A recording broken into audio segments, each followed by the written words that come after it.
In fact, it won't be an exaggeration to say that the pandemic itself is political, like every other aspect of our living being. In this light, I am sure that today's webinar will be extremely enriching and open newer avenues for future introspection on the topic. I thank our principal ma'am and professors of the department for organizing the event and our audience for giving their time. I am extremely grateful to our speaker, Professor Jyoti Majumdar, for finding time out of his very busy schedule for agreeing to speak in today's webinar. Thank you, sir. I would now request Dr. Moushumi Mukherjee to introduce Professor Anindya Majumdar. Thank you. Thank you, Dr. Mondal Chaudhary.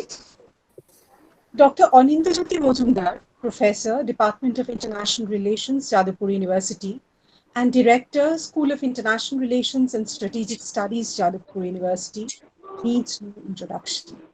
He is well known in the academic world for his erudition and pragmatic understanding of world politics, and is extremely popular among his students for his ability to develop inquiring minds with an insatiable thirst for learning, thus igniting their imagination and instilling in them a love for the discipline. His career reveals this progressive journey in this path of knowledge and excellence. Dr. Anindya Majumdar did his graduation from Presidency College, Kolkata, and earned his postgraduate and PhD degrees from the School of International Studies, Jawaharlal Nehru University, New Delhi, where he specialized in disarmament studies. He has been a research consultant with the Indian Council for Research on International Economic Relations, ICRIER, New Delhi, and at present is a professor in the Department of International Relations at Jadavpur University, Kolkata, and a former director of the School of International Relations and Strategic Studies at Jadavpur University. Dr. Majumdar was also a visiting professor at the Richard Walker Institute of International and Area Studies of University of South Carolina, USA, under the Fulbright Nehru Academic and Professional Excellence Fellowship Program. He has attended a number of national and international academic schedules at home and abroad, and contributed research papers to journals and compendiums. Editor of the Jadavpur Journal of International Relations, he has also authored and edited innumerable books on foreign policy, security issues, forced migration, and international relations. Today, Dr. Majumdar is going to speak on international politics in the pandemic era. So without any further words, I would like to hand over the proceedings to Dr. Majumdar. Welcome, Dr. Majumdar, to our second talk on the lecture series on politics in pandemic times, organized by the Department of Political Science, Gokhale Memorial Girls College. Welcome, sir. Over to Dr. Majumdar. Thank you. I think I am audible to all of you. Yes, sir. Fine. Thanks for those kind words, really, in the form of introduction. And I am also quite thankful to the college and the members of the faculty for providing me with this opportunity to share some of my views on a particular topic that is being discussed everywhere, in fact, during this particular time. Now, as you all know, in fact, this origin of the coronavirus, in fact, novel coronavirus that infected thousands in China's Wuhan in the late 2019 is still shrouded in mystery. That is whether it naturally happened in a wholesale food market or jumping species from bats to human beings, or whether it actually got leaked from an institute on virology is still being debated. But what we know for sure that it actually began to spread to other parts of the world with the movement of people across borders, and very soon took the shape of a pandemic uh, sweeping the world that we are witnessing today in 2020. This new highly infectious coronavirus identified in 2019, and therefore, in short, it is called COVID-19, in fact forced the world to see eye to eye to a common invisible enemy and to face a changed reality. Now, obviously, millions have been affected. Scores of people have already died all over the world. But the idea is that has it really changed the very pattern of relations among states? In fact, when we see it today, we know that the countries are choking under its impact. Once again, China is facing a rise in coronavirus cases in Beijing. In a number of countries, the rate is very fast. The kind of cases that are happening all over the world. India is no exception. There is no vaccine still. There is no definite track of treatment. We hear a number of medicines being tried, being experimented with. The only saving grace is perhaps this low mortality rate, but even this mortality rate differs from one country to another and therefore instills very little confidence. The idea is that under the impact of this kind of pandemic, our lifestyle has changed. In fact, we are all experiencing a kind of transition to a new type of social behavior. And that social behavior obviously includes maintaining social distancing, self-hygiene, and healthcare. But the idea once again here that remember that human beings are basically social animals, and prolonged social distancing instigated by the fear of uncertain future can lead to mental disturbances and depression, and we hear some such cases around us even today.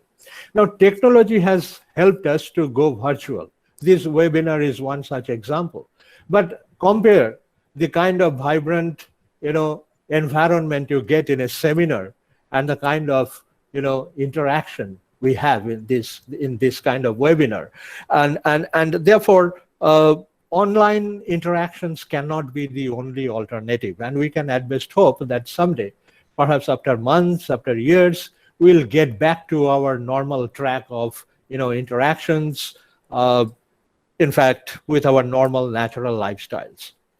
Now, one thing I would ask you to consider, that is that when we talk about change in our lifestyles, change in our social behavior, does it mean that our fundamental relations have also changed? The states are also facing certain changes. States are also facing certain situations that they would have to cope up with. But does that mean that the basic relations, fundamental patterns of international relations among states are also changing? In fact, that is the topic of the day. I think, how do we try to understand the patterns of international politics in these times of this pandemic? And I think that is one approach that I think that approach can be used here. That is to understand the departure, whether there has been any real change in international relations. We need to kind of look back and see what the situation was during the pre-COVID-19 era. That is, if we think of the last 3 decades, especially after the end of the Cold War, say from 1990 till 2020, there would be 3 decades. And what were the major themes in those 3 decades, and whether there has been any kind of departure, any kind of change in the major themes that we talk about today. Now, there were many major themes. In fact, there were many ideas that came up during the last 3 decades. I will just, broadly categorize 3 major themes in this respect. One was obviously, and when I would mention these ideas, you will simply recall and you will remember, because there is not much to say about it, because you know about know about the major themes of the pre-COVID era, or what we generally talk about or used to talk about as post-Cold War period. Now, of the major themes, one major theme was the question of polarity and power transition. That is just after the end of Cold War, if you remember, there was this question whether the world was unipolar or multipolar. So there was initially the belief that this world will be led by United States, that emerged as the mega power, and that would be a kind of unipolar world. But very soon we saw that number of other power centers came up. We even heard about United States of Europe. We heard about China coming up, Japan coming up, Russia was looking for some kind of a resurrection. So basically, it became some kind of unipolar world with multipolar tendencies that we all know. And soon we found out that US became inward looking after the sobering experience of the war on terror. There was a troubled European Union with economic problems in Greece and Portugal, and the issue of Brexit. Then there was obviously an unsure Russia and the limited abilities of the middle ranking powers. All these made the rise of China inevitable. So therefore, in fact, as I was just referring to, China became a major power. It recorded a strong economic and military advancement. And the United States wanted to rebalance China by collating a League of Democracies. Now, these were the major themes. And as a result of that, a nascent alliance in the form of Quad, as you know, the quadrilateral in the Indo-Pacific region took shape. And under the circumstances, if we refer to India, India tried to, ensure its strategic autonomy by maintaining partnerships, relations with all the major powers, all the major players of all shades. Now, if that is one major theme, there was another major theme was that there was more emphasis on the idea of non-traditional security. And the time was that, it was felt that, we should divert our focus from national security issues towards non-traditional security issues of common concern like climate change, like internal displacement, migration, human rights, healthcare, and human security issues drew more attention. And you would know that 1990s and then obviously the first decade of this particular century, all of these years actually drew our attention towards the consequences of lingering intrastate conflicts, ethnic stripes, terrorism, and there was always a greater faith on people-to-people contact and more faith on international organizations. Some kind of, decline of this realist kind of political approach, and in its place, this liberal kind of ideas gained predominance. And obviously, you heard a number of theses like Samuel Huntington's Clash of Civilization, Fukushama's End of History. But the essential idea was that the focus shifted from the national security issues to non-traditional security issues. And the third major theme, that emanated from the effects of globalization. Of course, remember, this was also the period of globalization. And of course, we didn't have a borderless world or a global village, but, capital and goods moved freely across borders. And in fact, connectivity became the buzzword of the day. Now, everybody started talking about connectivity. In fact, a huge rush and therefore a competition began with regard to building, developing infrastructure, ports, railway lines, pipelines, etc., etc. And as a result of that, obviously, some people even talked about a scramble for connectivity. That is, connectivity is the new in thing, and states started competing about controlling connectivity routes. And here in this context, obviously, one may notice that it reached its zenith with this Chinese idea of one belt, one road, ambitious Chinese plan, and that, or the BRI, Belt and Road Initiative. And obviously, you have number of such plans, a number of such economic corridors projected by China. And the crown, one might say the crowning jewel was this China-Pakistan Economic Corridor, or CPEC. In fact, once again, in this kind of scenario, India was the most conspicuous, obstinate state that refused to support the plan. So three things I would rather say. There were many others, but among those major themes, three things are important for consideration. One, that there was a kind of problem with regard to power transition, what kind of polarity the new world would project. Second, there was more focus on non-traditional security aspects. And third, there was a kind of emphasis on connectivity. Now, when we think of these major themes of the pre-COVID period, that is before 2020 up to 1919, and if we keep these things in mind, we may try to see what changes have taken place in this, I might say, this, let's say, year time of the pandemic.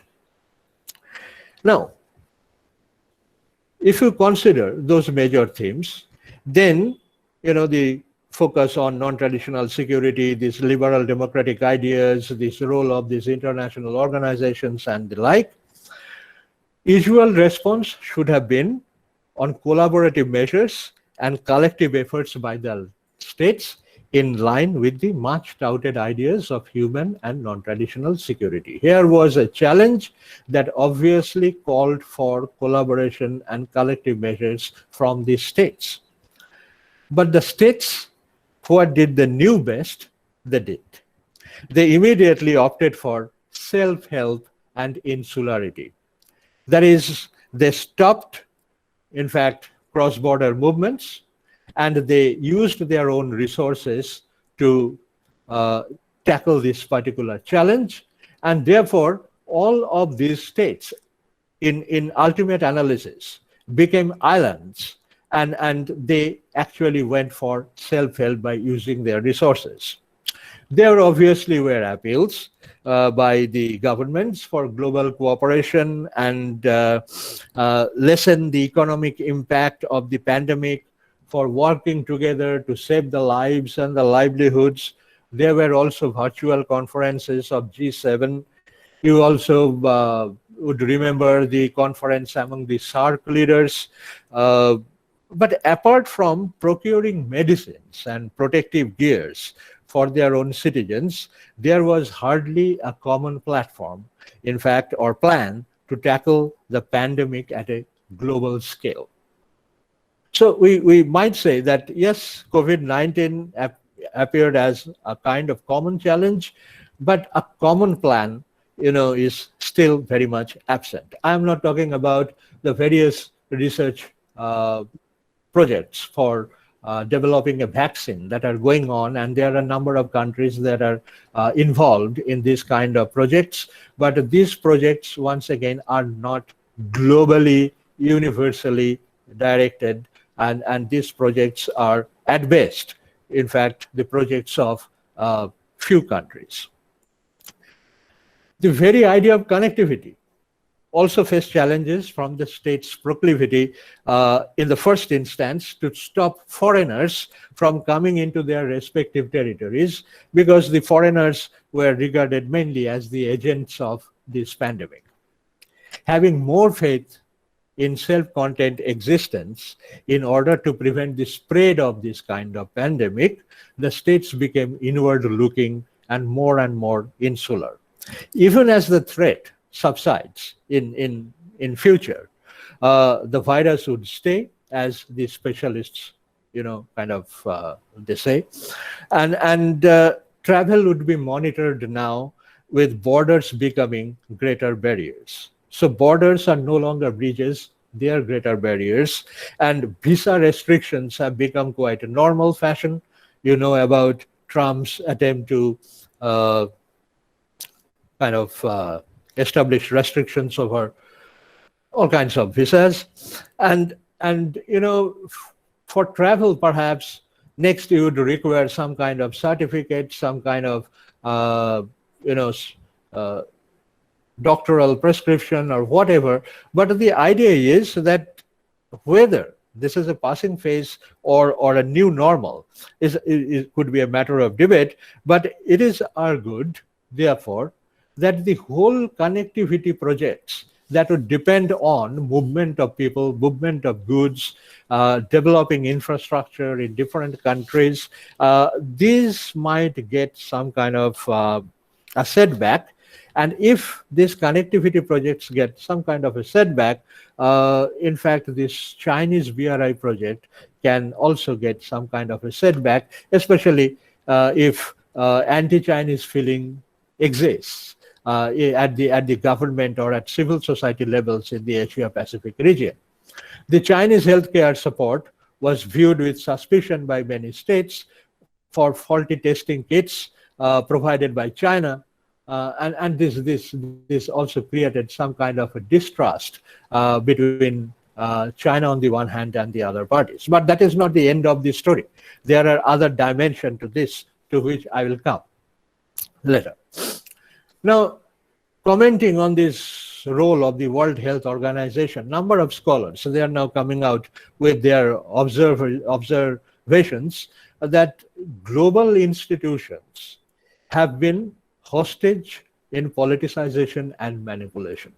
That is, international relations are not merely independent clubs of number of willing states, but in reality, these global institutions are so dependent on their donors for funding that they often become pawns for their regional agendas, and they also become victim of all kinds of politics. Now, without credible independent leadership and secure funding, the legitimacy of many international organizations, these scholars would argue, uh, would not last. And precisely at the moment when they are needed most, they fail to play the promised role. You can very well understand what I am referring to, that there has always been these allegations that WHO has specifically shown a China bias. And that led to President Trump of the United States first suspending US funding for WHO, and then on this ground eventually threatening to withdraw from the organization and withdrawing from the organization. Think of the General Assembly. The General Assembly merely adopted a resolution, and that is in silence. In silence means that the people couldn't attend, but once again, it was not physical meetings but virtual meetings, and they called for intensified international cooperation to contain, mitigate, and defeat the pandemic. And the effort is confined to a call only. The assembly did not approve. In fact, there was a Russian-sponsored draft that said that states should not raise trade barriers, impose new export restrictions, implement protectionist or discriminatory measures during these times of COVID, but that particular resolution was not approved. The Security Council, it was under China's presidency in March 2020. It did not think it worthwhile to meet on this issue. So the idea is these international organizations they apparently are not delivering what they promise. So the idea is, on one hand, when we talk about non-traditional security, liberal democratic values, we talk about the changes in attitude after the post-Cold War period, after the Cold War period, in the post-Cold War period. International organizations are not really being viewed or being used as very important, fundamental, kind of pillars in worldwide collaboration to tackle a common problem. And the very idea of human security or non-traditional security, etc., they're taking, taking a back seat. I am getting some kind of queries whether I would talk about India-China standoff here. Well, I'll come to that. In fact, let's talk about the global geopolitical equations that have been influenced by this COVID-19. The US, failing to effectively manage the spread of, let's say, this pandemic within its country, topping the list of deaths, basically showed little leadership values. And its acerbic relations with China after the trade war further worsened. China, on the other hand, let's say, faced a world distrustful of his intentions and designs, as charges of cover-up and lack of transparency with the origin of the coronavirus or COVID-19 in China was, these charges were freely leveled against China. There were challenges of economic hardships, depression, unemployment, and it was felt that China has managed this kind of epidemic within its own country. Now China will utilize this opportunity to send protective gears and do some kind of business in medical goods. So there were some kind of distrust with regard to China, and China thereby first lost the moral authority to lead. That is, on the one hand, you have these United States in a way becoming inward looking, kind of leaving space to be occupied by some other power. China had all the power to occupy this space, but China is fast losing that kind of morality, that kind of authority, in fact, to lead the world or to emerge as the second pole, challenging this US dominance on international politics. Now, China has money, China has military worth, but China doesn't have that kind of, what one might would say, soft power, doesn't have that kind of, capital in international politics. So Xi Jinping's vision of a superpower China is being challenged. And as a result, this in turn makes China more aggressive and more assertive. In fact, China, the time has come. After long years of economic development and military advancement, China used to talk about peaceful rise. China used to talk about peaceful decades for its development, and the time has come for China to assert itself. But the problem is, the situation is such that with all its military power, with all its economic power, China might face some kind of challenges, because China's designs are not being regarded as something that would support the system, but it is something like revisioning or challenging the system and bringing in new laws, in fact, in international politics on China's terms. And in fact, this raises two different questions to my mind, and I would leave those questions to you for your own consideration. One is whether China is suffering from the arrogance of power at present. It happens, when a country is very rich economically and militarily, this arrogance of power creeps in. That is one question. Whether China suffers from it at present or not, I do not know. But that can be, a kind of question that one might raise. And the second issue is whether Xi Jinping has absolute control over the party and the military bureaucracy. Because Xi Jinping, as in no, in fact, Xi Jinping made it quite clear that he had a vision of a great China, but how that great China would actually be materialized. In fact, Xi Jinping tried different ways. Right now, whether Xi Jinping has that kind of control over the party and the military bureaucracy is once again a matter of conjecture, and I leave it to you. Now, in recent days, China has been involved in conflicts in South China Sea, sinking Vietnamese and Malaysian boats. China has sent its gunboats to Japanese islands, flew over Taiwanese military space, airspace, and to top it up, there is this standoff with, India, and that resulted in as you all know, in a bloody battle in Ladakh.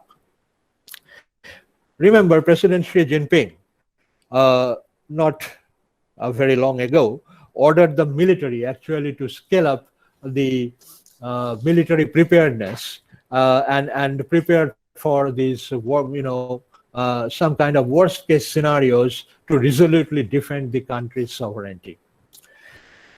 Whether he had included, say, possible US adventurist policies, though at this point of time with elections coming up, whether Trump would do that or not, nobody knows. Trump is always unpredictable.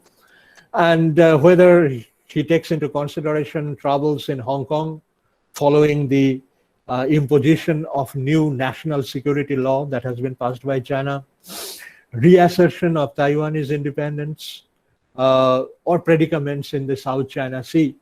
In whatever are the worst case scenarios, this came at a time when there has been, or the standoff, when there was a standoff between India and China, and that is still going on, and it makes matters worrisome in the region.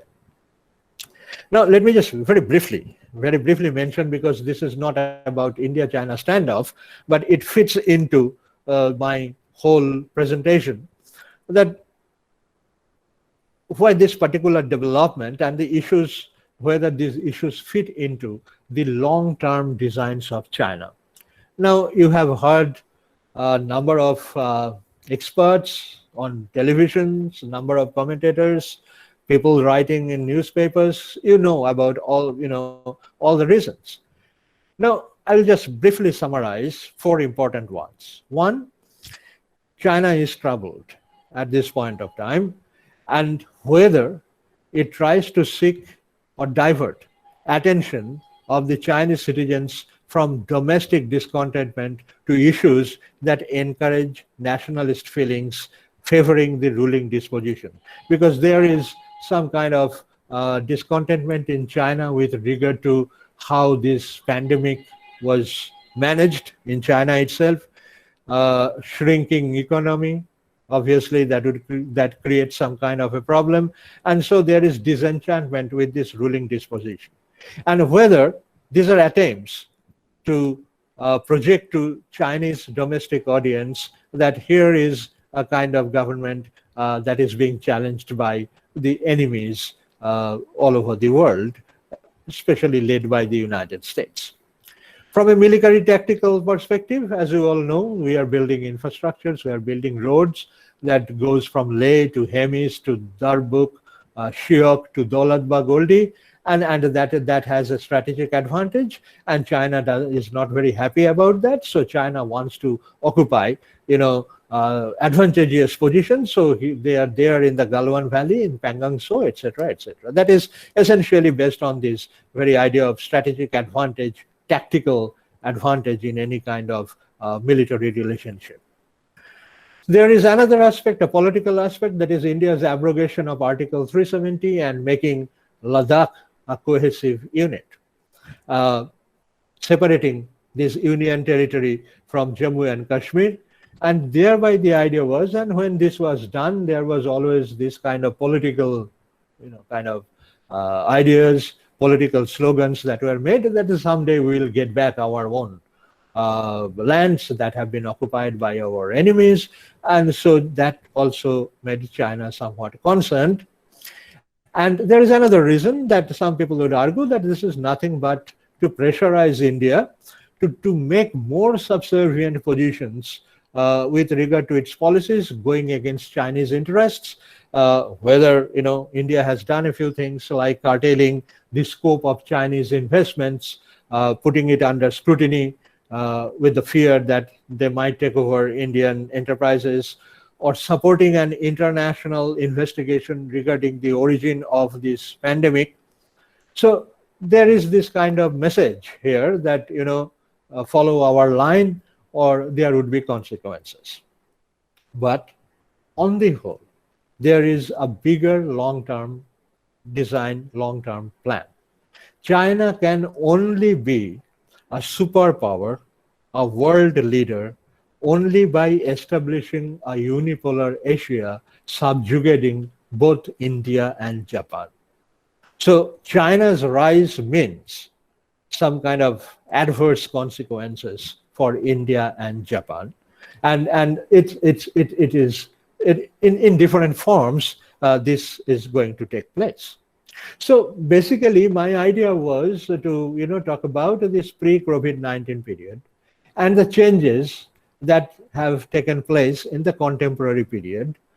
Now, whether these changes are the culmination of the processes that started during the pre-COVID period, or these changes actually can be regarded as a consequence of COVID-19.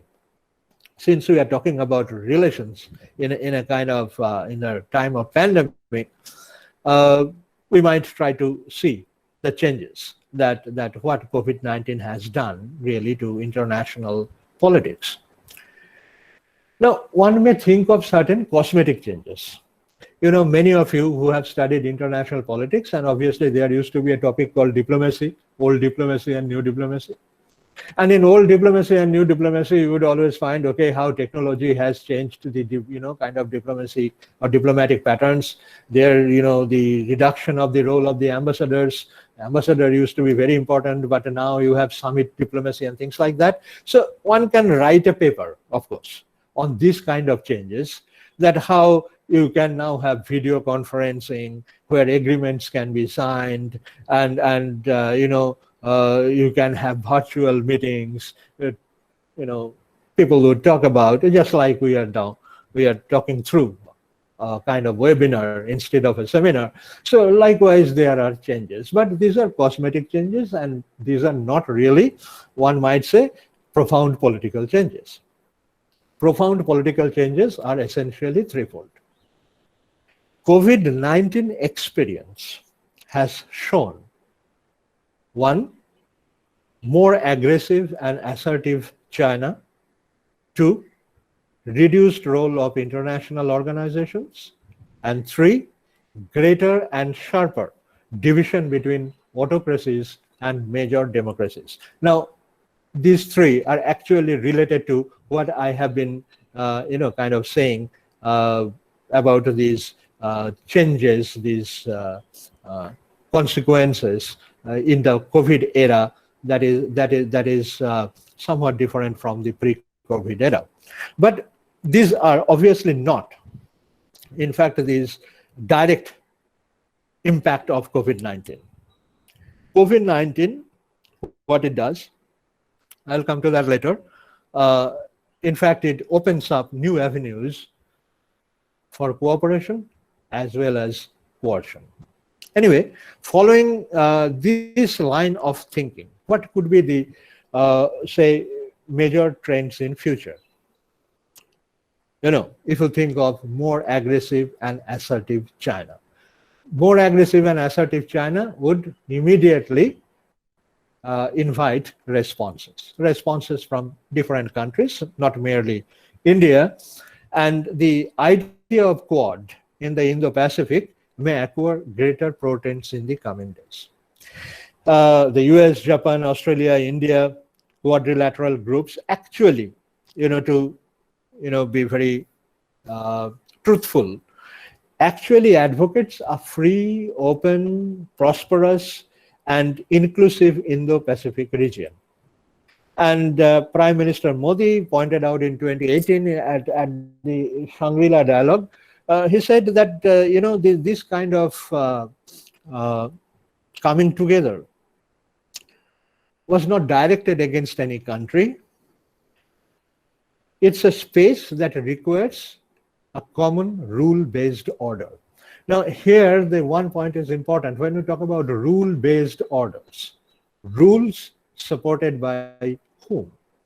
And here is this very apprehension that China would also like to have a rule-based order. But what would be those rules? Whether those rules would be the existing rules, as we understand, would be amended, under the dictates of China. So a rule-based order, as we understand today, that is what this basic idea of this Quad. But right now, it is some kind of a platform that allows the states, this USA, India, Australia, and Japan, to come together, to discuss, to consult, and in fact, coordinate their actions in the Indo-Pacific region, joint military exercises and things like that. But if the situation so demands, it can be resurrected fast to form an alliance of democracies against China's provocative ventures. There are reports that Japan is developing, missile-based defense systems, keeping China in mind. US aircraft carriers are at the doorsteps of South China Sea. So states are somewhat, kind of not so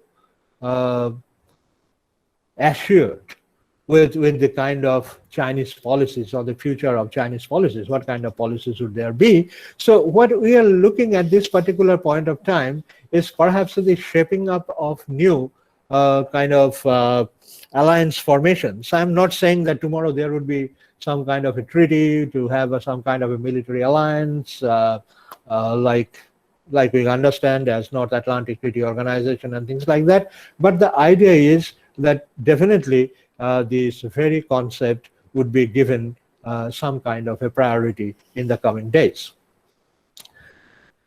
What would be the nature of politics in South Asia?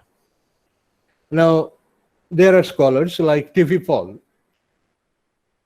He argued in a particular article, and that article is its title is very interesting. That when balance of power meets globalization, what happens? That is what his query was. And in that kind of article, T.V. Paul's argument was that as long as India, China has some kind of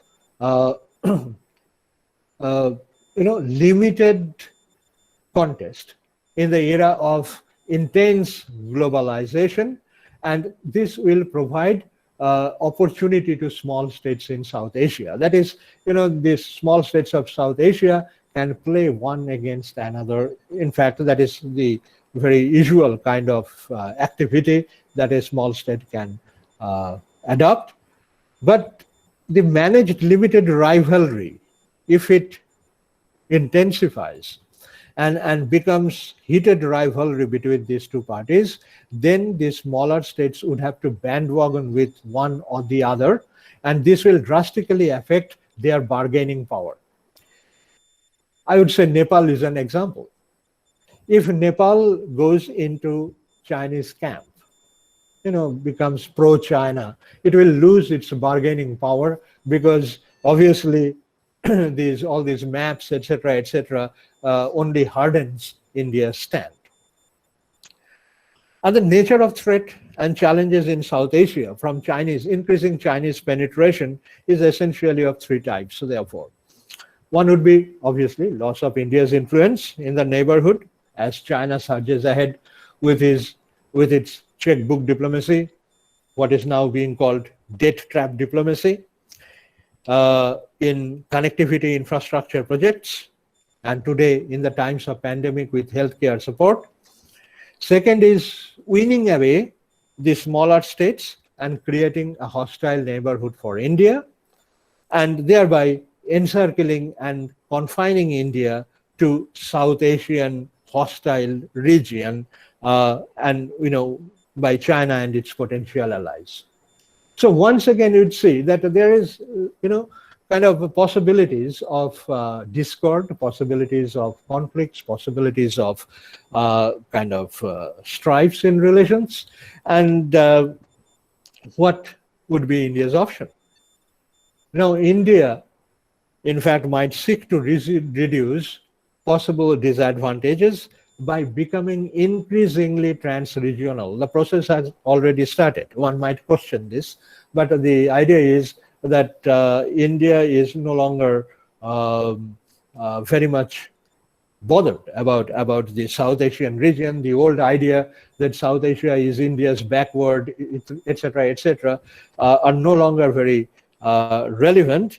But India is trying to reorganize and expand the region, and thereby moving beyond South Asia into, through its look east or act east, into Southeast Asia, in the Indo-Pacific. So the region itself expands, and India actually finds its, let's say, its protection of its interests in that greater region and not in South Asia. And what would happen to Chinese BRI? In fact, it has been observed by some scholars that BRI projects will face delays because there will be problems in terms of supply of Chinese goods, Chinese men, Chinese labor and equipment. And so the projects would get delayed. And there is some kind of what is known as the falling appetite of new loans. That China's debt trap diplomacy means you pay some, you take the loan, and after some time you have to pay back the loan. And if you cannot pay back, you give away part of your sovereignty or part of your asset.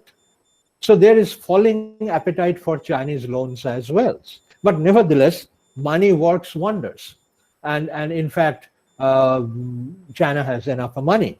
And people or states, small states, might like to have a share of that kind of cake. But whether there would be some kind of problem with regard to BRI, there is another concept now being harmed, that is Health Silk Road. And in this Health Silk Road, which was a part of Chinese BRI concept, of course, but COVID-19 accentuates this particular aspect.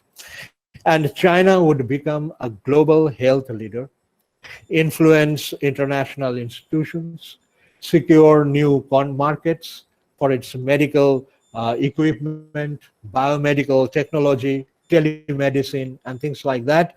And thereby, once again, China, because after this COVID-19, obviously, what it is expected that there would be a push for improving healthcare systems in number of the developing countries, to have new hospitals, to have new laboratories, and things like that. And China can provide help in those, kind of areas. So on the whole, I think I would try to draw some kind of a conclusion here that the COVID-19 pandemic does not introduce a profound structural change in contemporary international relations. What was there during the pre-COVID-19 period, the kind of hope, the kind of focus on non-traditional aspects, non-traditional security aspects, on human rights, on human security and things like that, COVID-19 has proved that the old rules of international politics are still very much there. It has actually exposed the cleavages and fault lines in contemporary international politics. So on the face of it, COVID-19 has kind of emerged as a serious challenge, and it calls for global cooperation, international collective efforts towards adjustments, managements of the disease itself, of the virus, of the consequences, economic consequences, hardships of people. There are avenues for cooperation. But below the surface, it opens up new avenues of or new ways of expanding influence, expanding coercion, and actually hastens or kind of brings forth the possibilities of discord and conflict. So I am not very optimistically looking forward towards the post-COVID period. The situation right at this point of time, uh, I think, is pregnant with all possibilities of future discords. Thank you. Thank you for your patience. Thank you, Professor Majumdar, for your enriching and insightful lecture. Now, I would request Professor Bornali Borman to conduct the questionnaire session. Please. Thank you, sir. I'm sure everyone here would want me to express appreciation for such an enlightening, informative speech that you have just delivered. Thank you. Your years of research, your depth of understanding of the subject, and your ability to present the same in such an interesting way has definitely made this evening a memorable one. We, the Department of Political Science, are grateful for the time and effort you took to share your thoughts. We thank you again, sir. Now, I would request the participants to write down your question in the chat box, and I shall convey the same to the speaker.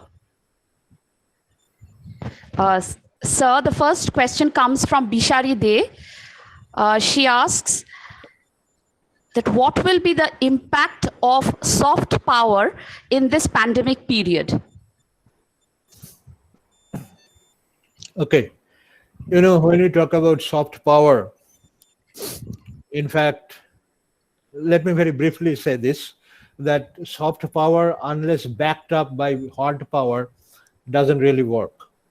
In fact, you can always talk about, I have heard this in number of seminars, that's why this example comes to my mind, that Indian films are very popular in China. Amir Khan is very popular in China. Dangal was a box office hit in China, and that is India's soft power. It is not really so. Because, you know, we have a number of people who would say that James Bond films were very popular when we were growing up in India. Even today, perhaps they are very popular. But at that point of time, we didn't have very good relations with the United States. So the idea is, when you talk about soft power, you can use soft power as a coating over your hard power capabilities. If you can do something, with your economic strength, with your military strength, protecting and promoting the interest of some other country, obviously with a some kind of coating of cultural and other kinds of elements, then obviously that helps.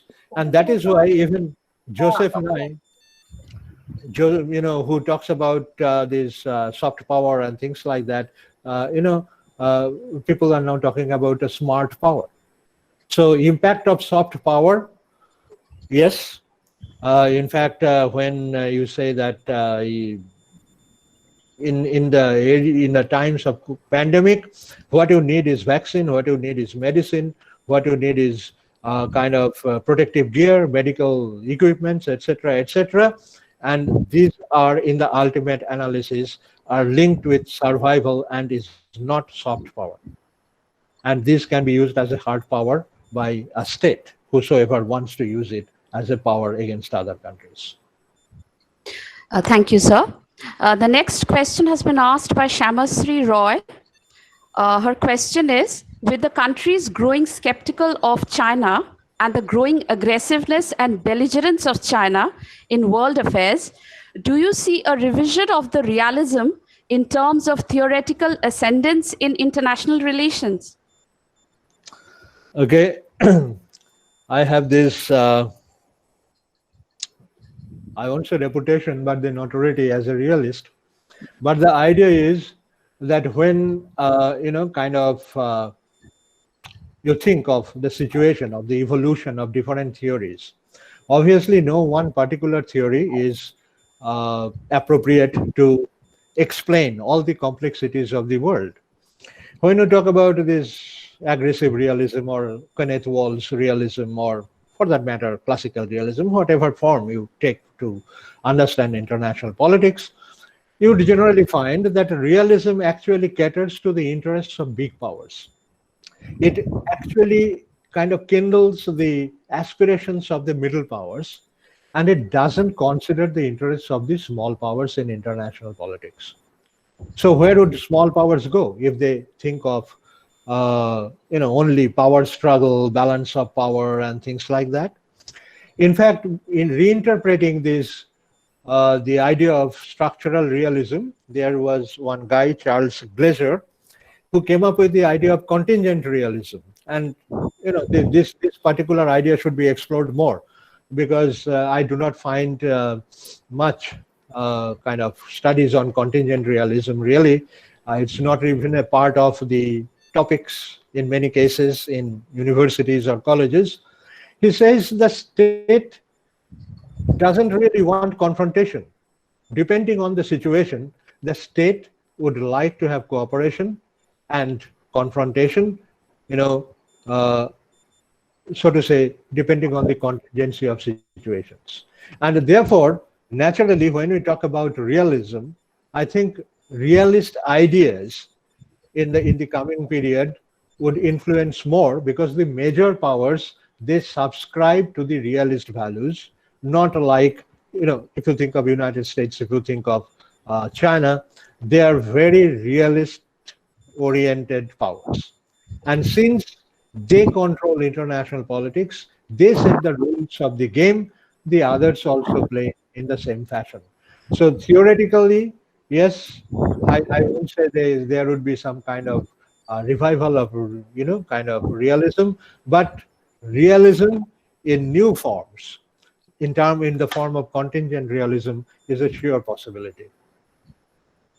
Okay, sir. Thank you. The next question has been asked by Moushami Mukherjee. She asks, what would be the impact of the present pandemic on the concept of state sovereignty? Okay, it is something like, this responsibility to protect.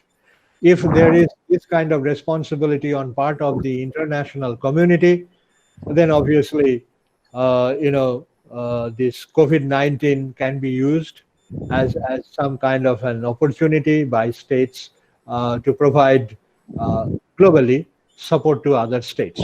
Now, we have seen some instances. For example, when there was this meeting in fact, by the SAARC leaders, then Prime Minister Modi committed, I think, please correct me if I cannot remember the figure, $10 million as some kind of a fund, and provided support to protective gears, medicines to other countries, and likewise, you know that famous episode of hydroxychloroquine. All right. So the basic idea is that the states will provide support to other states, but the states themselves are so much under pressure within their own countries that the responsibility to protect citizens in other countries right now, I don't think is a possibility.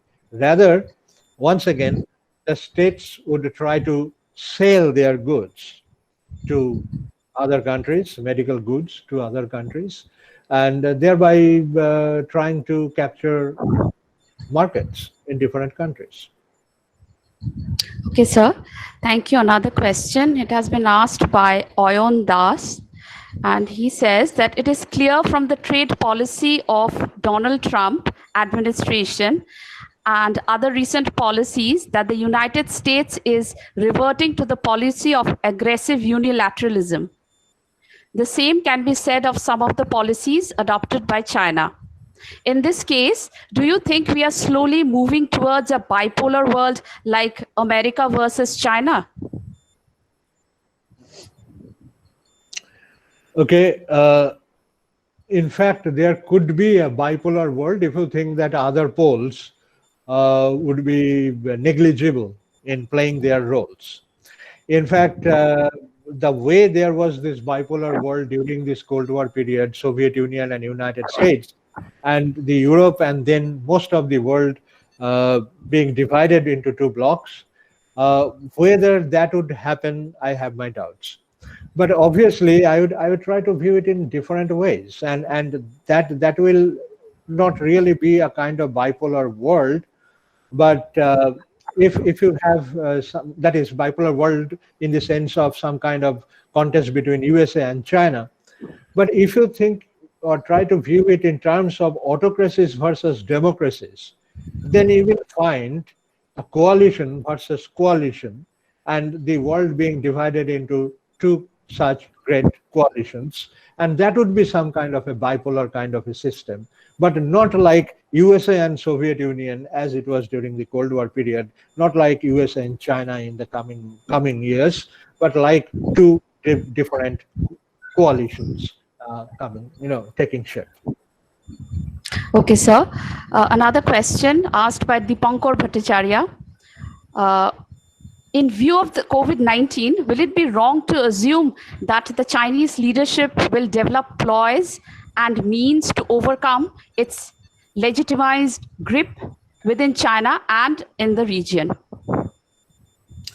Okay, yes, it can very well use it. This COVID-19 created problems within China itself, and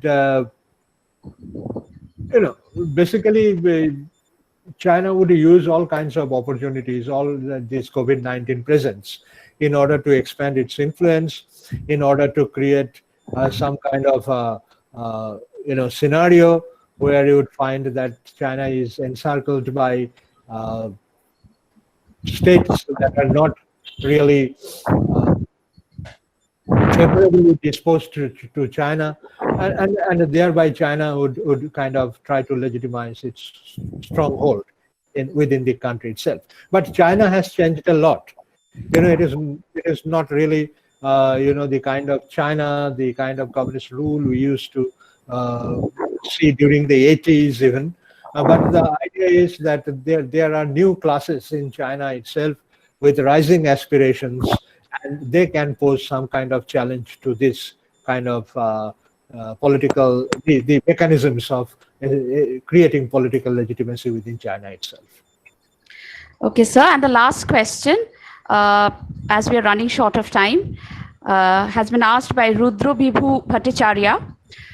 What would be India's foreign policy towards Nepal in the context of Nepal's new map and pro-China policy?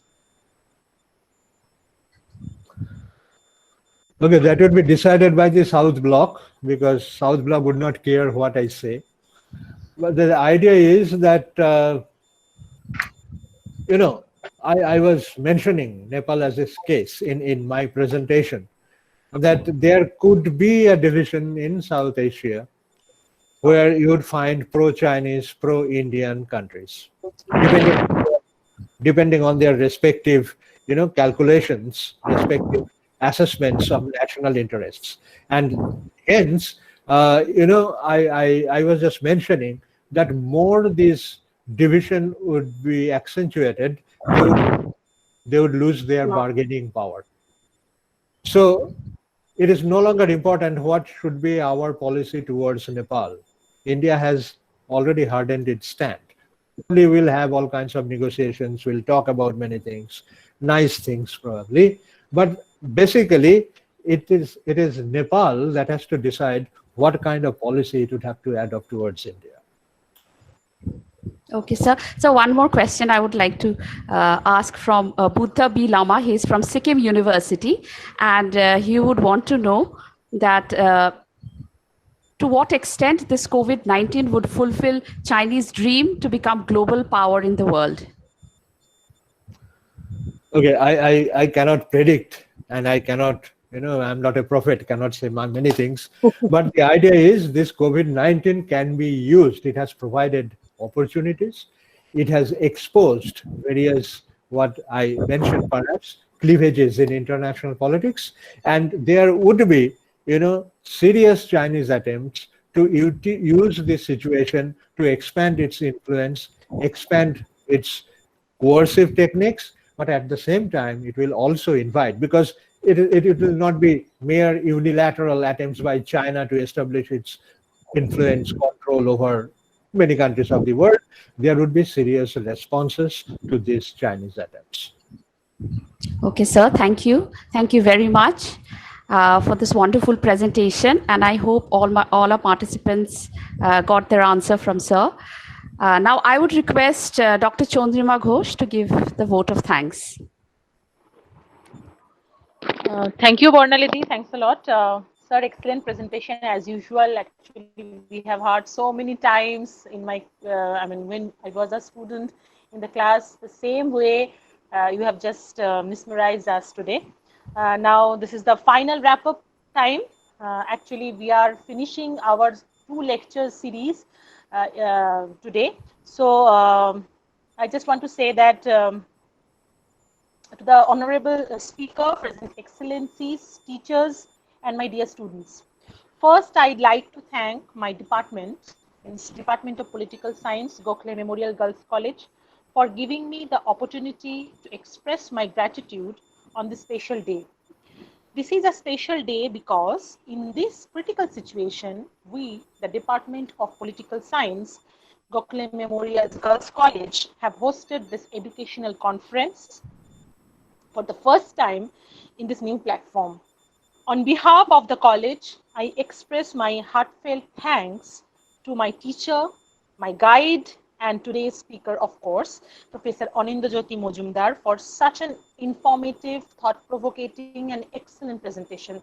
I'm sure, sir, the topic which you have explained to us, it will help us, in various ways, through various ways. And I would like to thank all the respective participants who have blessed us with their presence. I would also like to thank our principal madam, Professor Dr. Otoshi Karfa, whose support is always with us. Thank you very much, madam. Thanks a lot. I would like to thank our digital partner, Mr. Akash Mondol, and his group to help us in every single moment. I would like to thank my departmental colleagues, Professor Shormishta Mondol Chaudhuri, Professor Moshumi Mukherjee, Professor Bornali Mormon, without whose support the event would not be achievable at all. My sincere thanks to my colleagues of the college, Gokhale Memorial Girls College, obviously, both the teaching and non-teaching staffs who encourages us every time. Finally, I once again thank to our respected speaker, all participants and department. Thanks again for making this event a success. Thank you very much.